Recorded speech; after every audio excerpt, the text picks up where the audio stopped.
السلام علیکم ورحمۃ اللہ وبرکاتہ۔ پیارے بچوں، آج ہم اسلامی انسائکلوپیڈیا میں استنجا کے بارے میں پڑھیں گے۔ بات تو بہت عجیب سی لگ رہی ہوگی، لیکن آپ بچوں کو میں بتا دوں کہ استنجا اسلام میں کتنا ضروری ہے۔ یعنی اسلامی صفائی ستھرائی اور پاکیزگی اور اس کے اصولوں پر عمل کرنے کا نام دین ہے، جس میں صاف ہونا اور اس کے ساتھ ساتھ پاک ہونا بہت ضروری ہوتا ہے۔ اس کو ہم سٹارٹ کریں۔ اچھا، آج ہمیں پتہ چلے گا کہ ہم بہت ساری باتیں جو ہوتی ہیں اس پہ عمل کرتے ہیں اور بہت ساری نہیں کرتے، تو اسی لیے جن ساتھیوں کو بہت ساری باتوں کا پتہ ہے ان کے لیے تو بہت اچھی بات ہے، وہ بہت خوش ہونے والے ہیں، اور جن کو نہیں پتہ اور ان کی اصلاح ہونے والی ہے، یعنی وہ سیکھیں گے کہ ہم اپنے جسم کو پاک اور صاف اور اپنے دین کے لیے اور اپنے اللہ کے لیے کیسے تیار کر سکتے ہیں۔ ٹھیک ہے بچوں، اعوذ باللہ من الشیطان الرجیم، بسم اللہ الرحمن الرحیم۔ آج ہم استنجا کے بارے میں مکمل سننے کی کوشش کریں گے اور عمل کرنے کی پوری کوشش کریں گے، اور دوسرے دوستوں اور عزیز و اقارب میں بھی اس بات کو بتانے کی کوشش کریں گے کہ ہمیں کیا کیا باتیں اور کس طریقے سے پتہ چل رہی ہیں۔ اس کے لیے پیارے بچوں، آپ نے اس چینل کو سبسکرائب کرنا ہے اور لائک کرنا ہے۔ جس طرح سے آپ کو پہلی ویڈیو سننے میں آئی ہیں، اسی طرح آنے والی ساری ویڈیوز آپ کو ملتی رہیں۔ اچھا چلیں، آج ہم پاکیزگی کے بارے میں یعنی استنجا کے بارے میں سنیں گے، یعنی جو کہ میں نے آپ کو بتایا کہ اسلام صفائی ستھرائی اور پاکیزگی کے اصولوں پر عمل کرنے کا دین ہے اور پاکیزگی کو نصف ایمان قرار دیتا ہے۔ اسلام مکمل پاکیزگی چاہتا ہے، خیالات، عادات، اطوار کی پاکیزگی سے لے کر جسم اور لباس کی پاکیزگی کو بھی ضروری قرار دیتا ہے۔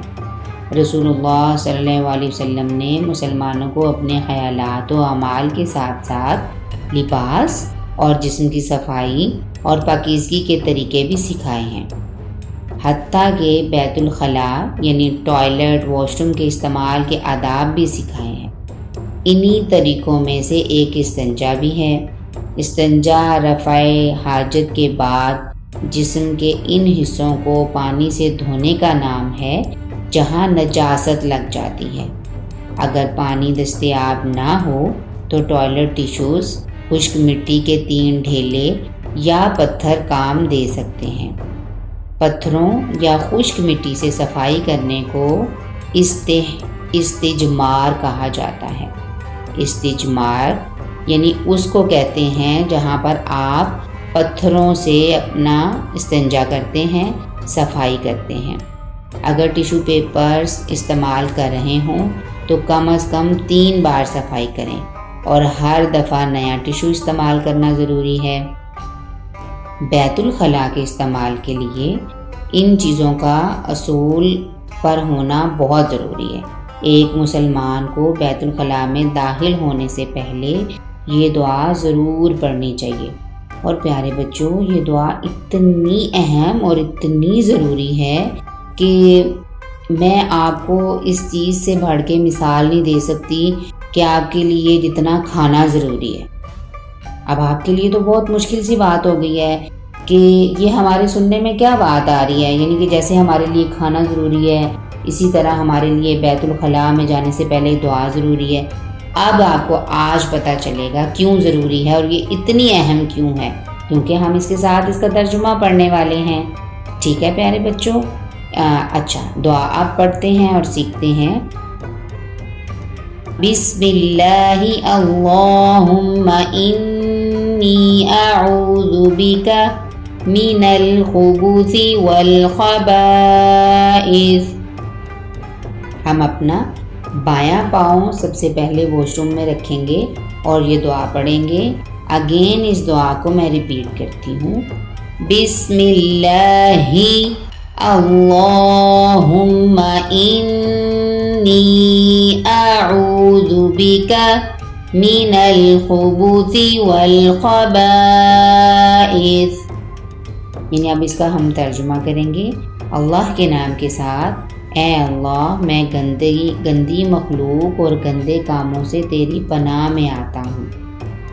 یعنی ہم نے اب اس کا ترجمہ پڑھا، اب ہمیں پتہ چلا کہ گندی مخلوق واش روم میں ہوتی ہے، اس میں اللہ کی پناہ ہمیں چاہیے ہوتی ہے۔ ہم اسی لیے اپنی بیماریوں کو اور بہت ساری چیزوں کو اپنے ساتھ لے کے واش روم سے باہر آ جاتے ہیں۔ اسی لیے پیارے بچوں، آپ نے اس بات پر عمل کرنا ہے، دوسرے دوستوں کو سکھانا ہے، گھر والوں کو سکھانا ہے کہ جب واش روم میں ہم جاتے ہیں تو اس کی دعا پڑھنا بہت ضروری ہے۔ اچھا، اس کے بعد بیت الخلاء میں اسی طرح ہی داخل ہونا چاہیے کہ پہلے بایاں پاؤں اندر رکھیں پھر ہم داخل ہوں۔ بیت الخلاء سے نکلتے ہوئے ہمیں پہلے دایاں پاؤں باہر نکالنا چاہیے اور پھر یہ کہنا چاہیے غفرانک، یعنی اے اللہ میں تیری بخشش چاہتا ہوں۔ اس کے بعد اندر کوئی ایسی چیز نہیں لے جانی چاہیے جس پر کوئی مقدس نام یا مقدس عبادت جیسے قرآن کی آیت یا حدیث لکھی ہو۔ نہ اپنا چہرہ قبلے کی طرف کر کے بیٹھنا چاہیے اور نہ پیٹھ، یعنی پیٹھ بھی نہیں ہونی چاہیے۔ غیر ضروری طور پر جسم کے ان حصوں کو ننگا نہیں کرنا چاہیے جنہیں ڈھانپنا ضروری ہوتا ہے، یعنی جن کو ستر یعنی عورہ کہتے ہیں ستر کو۔ اور مرد کا ستر ناف سے لے کر گھٹنوں تک ہوتا ہے، جبکہ عورت کا ستر جو ہے وہ پورا جسم ہے۔ بغیر کسی عذر کے کھڑے ہو کر پیشاب نہیں کرنا چاہیے، بلکہ زمین کے قریب ہو کر اپنا کپڑا ہٹانا چاہیے اور قضائے حاجت کے لیے بیٹھ جانا چاہیے۔ اور یہ چیزیں میں آپ کو کھول کر اسی لیے بتانا چاہتی ہوں بچوں کہ آپ کو واش روم میں جانے کے آداب پوری طرح سے اور استنجا کرنے کے آداب پوری طرح سے پتہ ہونے چاہیے، کیونکہ اس کا پورا تعلق ہماری پاکیزگی اور صفائی اور ستھرائی کے ساتھ جڑا ہے۔ اچھا، اس بات کو پورا خیال رکھنا چاہیے کہ پیشاب یا پخانہ جسم یا کپڑوں پر نہ لگے۔ اپنی شرمگاہ کو پانی کے ساتھ دھونا چاہیے۔ اگر پانی موجود نہ ہو تو ٹوائلٹ ٹیشوز، خشک مٹی کے 3 ڈھیلے یا 3 پتھر وغیرہ بھی استعمال ہو سکتے ہیں۔ اچھا، اگر ٹوائلٹ ٹیشو اور پانی دونوں استعمال کرنے ہوں تو پہلے ٹوائلٹ ٹیشو استعمال کریں، اس کے بعد پانی کا استعمال کیا جائے۔ ایسا کرنے سے زیادہ صفائی ہو جاتی ہے۔ ٹھیک ہے بچوں، اس کے بعد شرمگاہ کو دھونے کے لیے بایاں ہاتھ استعمال کرنا چاہیے اور اسی بات کا خیال رکھا جائے کہ یہ عمل 1 مرتبہ، 3 مرتبہ، 5 مرتبہ یا 7 مرتبہ دہرایا جا سکتا ہے۔ آج ہم نے استنجا کے بارے میں مکمل تفصیل سے سنا ہے اور انشاءاللہ اللہ سے دعا ہے کہ ہم اس پر عمل پیرا بھی ہوں گے۔ پیارے بچوں، ہمیں واش روم جانے کے آداب سیکھنا، استنجا کرنا اور صفائی ستھرائی کا خیال رکھنا ہمارے دین کو مکمل کرتا ہے۔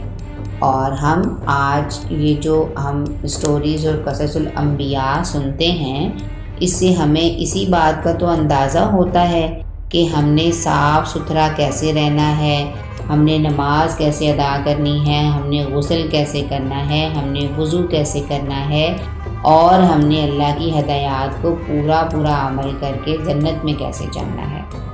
بہت ساری چیزیں دنیا میں ہم غلط کر رہے ہوتے ہیں اور ہمیں اس چیز کا احساس بھی نہیں ہوتا، تو انشاءاللہ ہم ان چیزوں کو ساتھ سنیں گے، سمجھیں گے، سمجھائیں گے اور آگے لے کے جائیں گے۔